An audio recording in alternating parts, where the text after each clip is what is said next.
Eto, meron talaga kung gustong ma-share hidden alarm ng IG. Eto, patakbo kami ng IG pero hindi nag-o-onload. Eto yung dapat isatisfy mo na signal. Okay? Baba tayo dun sa lower deck. Dito sa IG natin. Ito yung IG plant natin. Yan yung burner. Pag patakbo natin, okay lahat. Walang alarms. System ready. Yan.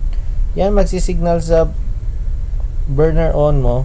Dapat masatisfy mo yung compressor bago siya magpa-fire yung burner. Okay? Yan, burner and then compressor. Meron tayong familiarization dyan sa previous video. Ito yung schematic diagram na kailangan nating isatisfy. Pero hindi in-indicate doon sa mimic niya na meron palang lube oil. Okay. Ito yung temperature. Bars na kasulat. Mali yung sa diagram. Nilagyan natin ng temp. Para sa sunod na mag-troubleshoot, meron silang indicator.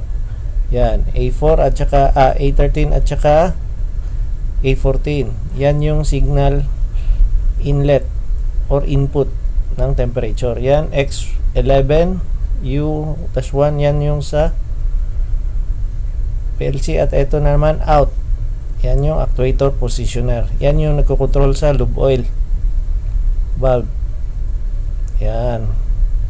Lube oil temperature okay. Dapat meron sana dun sa mimic na ilaw kung halimbawa lube oil temperature okay. Ito nangyari. Hindi ka tulad ng example temperature switch. Meron siyang mimic na LED indicator. Yan yung mga alarms. Pero etong lube oil okay, input lang siya galing papuntang PLC. Okay? Ito ang gagawin natin. Yan. Ito yung pinaka dapat, example yan, system ready, meron din siyang LED na indicator, pero yung lube oil okay, wala. Yan. Ito yung sa temperature sensor niya, gamitan natin ng calibrator. Input niya sa 13 and 14, positive sa 13, 14 negative. Okay, milliamps. Okay, tandaan nyo, milliamps. Ito yung sa controller natin. Para madali nating ma-identify kailan siya mag-activate. Yan. Ito. Yung 64, present na, actual na value. Galing sa ating simulator. Okay. Yung 65, ang 65 sa baba, yan yung command mo kung sa actuator. Set point sa actuator, example 70, doon lang siya maglalaro sa 70, pero ang actual set point ng relay nito ang relay papasok dito sa PLC natin. Yan yung 11 input, U-1 11. Okay, yan, sourcing tayo, example 14 milliamps na siya. Dandahanin natin, pag 65 kita natin wala pa.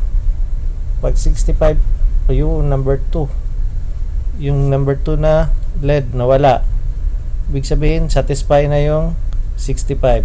Means 65 na close na yung relay, command siya papunta dun sa 11. Yan input 11. Yan yung lube oil okay na hidden alarm or kailangan natin i-satisfy. Yan, 20 milliamps equals to 100 Celsius. Ito yung 12 milliamps, 50 Celsius. And 4 equals to 0 degrees. Means, yung 65 na yun, yung set point na input dito sa input dyan sa controller. Yun yung sa dulo, yun yung sensor natin, transmitter, temperature transmitter na nagpapa-control dito sa temperature ng lube oil. Ito yung positioner sa baba. saglit lang. Yan yung compressor. Yan yung out ng compressor. Yan. Ang lube oil inlet, kailangan na nakakabit doon yung temperature sensor. At saka yung sa cooler, meron siyang yun, sensor. Tsaka ito yung positioner, nagko-control dapat sa lube oil.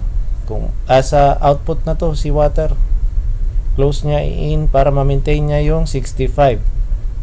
Pag 65 above, yung indicator na number 2 mag-out, mag-off, and then magko-close na yun siya.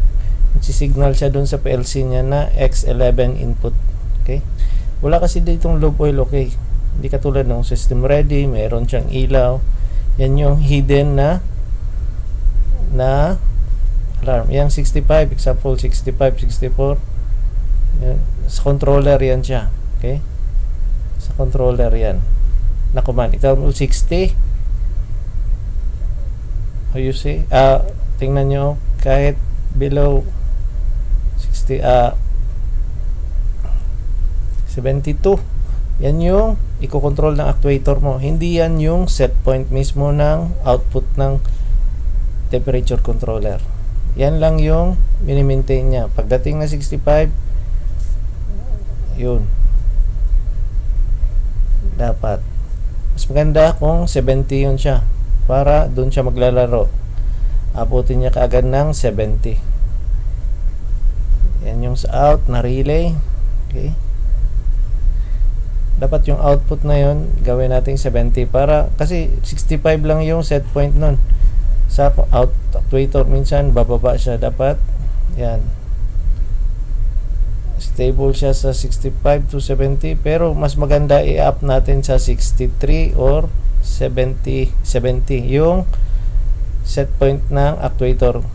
Sa actuator lang para ma-reach niya yung 65. Kasi kung 65 lang din, pagdating na 65, mag-onload siya tapos mawawala na rin yung burner na signal para mag-start yung burner. Ito yung discharge. Okay?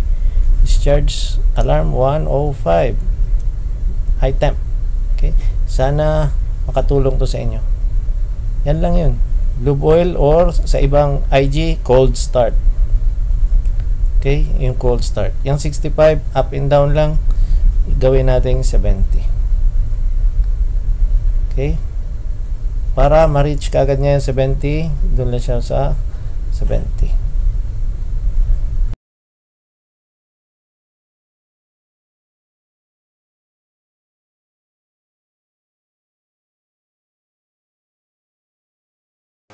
If you learned from this video, please like, share and subscribe, and don't forget to hit the bell for more updates.